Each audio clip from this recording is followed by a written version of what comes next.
I think it's the specific understanding of the human person as precondition of dialogue. He's four distinct but nevertheless closely interlinked dimensions of relation he is describing in Laudato Si and also in Fratelli Tutti. The first thing is the freedom, the personal responsibility, and every man is born to seek self-fulfillment. That's the classical liberal paradigm, but this is just one of four. The second is the connectedness to other humans, the social dimension. Self-fulfillment is only possible in social relations, in ties with all men. And the third aspect is to be a part of God's recreation, to be part of God's creation, the connectedness to the natural environment. Humans are part of the natural environment. And the fourth aspect is the openness to transcendency. And thus a culture of encounter cannot be understood as necessarily calculative or to come or work together for the sake of a mutual benefit. That's just an instrumental understanding of dialogue. And I think the special issue about the culture of encounter, that encounter has an intrinsic value in itself for being a human person.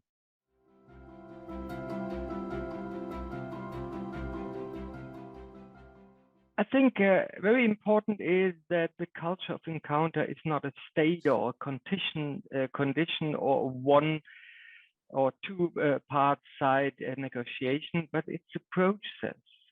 It's a learning process out of experiences.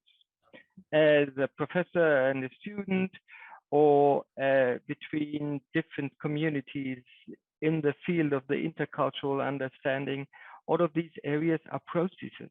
Learning processes, and they require courage and the willingness to engage with the unknown, with the unfamiliar. It needs to have, you need to have courage, you need to be courageous in this sense. And it needs to go deeper than the superficial and pragmatic notion of understanding. It's more than to get to a short-term success, but to strive for a sustainable solution, to resist the temptation to come to false alternatives, to adopt prejudices, or to follow hasty judgments. And let me give one example as a scholar in the field of economic ethics. The modeling of how economic actors act in this sense. You have on the one side the rational choice model as the standard model of economics. And if you look for the aspects of common good, you need to come to a cooperation for the sake of mutual benefits. That's a pure strategic and in a way a very narrow understanding of rationality. And you have to identify and to sanction free riders. And that's a strategic perspective that's very instrumental. And I follow the thinking of Amartya Sen, Nobel laureate, in this sense, and his famous said, it's better to have a vague idea of what is right than a precise idea of what is wrong. That's his famous thing in his article. It had written end of the 70s about the rational fool. He says this purely instrumental thing of strategic thinking in the context of social debates. That's a false thing, because you don't reflect the thing of intersubjective process in this coming together to find solutions for the common good. And that's, I think, a clear sign of this process character of the culture of encounter.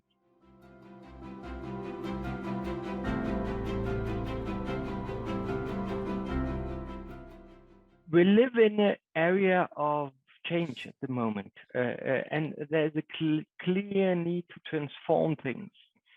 We have this process of this synod within the Catholic Church, for example, in Germany.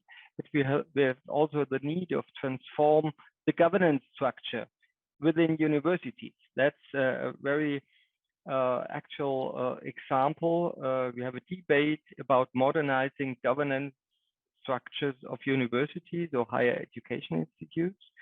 And that's around the introduction of a new act on universities in Bavaria. And on the one side, you need to have a more flexible structure. You need to be more dynamic. You have to foster innovation. But on the other side, you have the need to participate the people in a real way, and to bring them in a real way as a kind of representatives with their knowledge, with their experience. And it's a kind of it's not a dilemma, but it's a kind of really tension between, on the one side, to be dynamic, to come to reforms for the sake of all and for the sake of the institution. On the other side, changes will raise troubles for some people, that they fear changes, and to bring them in this process, to hear their fears and their problems, and to bring them in, that's a really actual example of the culture of encounter at the moment.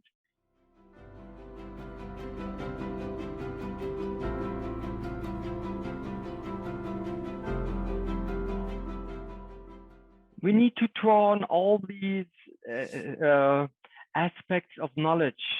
As he said in Laudato Si, the challenges are so huge that we need to have not only an access with scientific knowledge, we need the wisdom of the Bible. We need the wisdom also of literature and other forms of knowledge.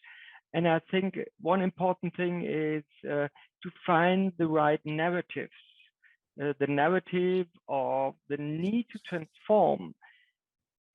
transform ourselves as persons, but especially also the structures of the way we organize our societies, we organize our businesses, we organize our production or consume patterns. And that's very important to get to the right narratives of transformation.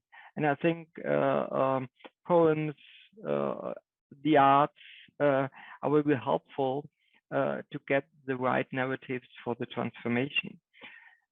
The other thing is to learn from best practices and not only from theoretical ideas. I think that's the Ignatian part of Pope Francis, that the reality is more important than the ideas itself.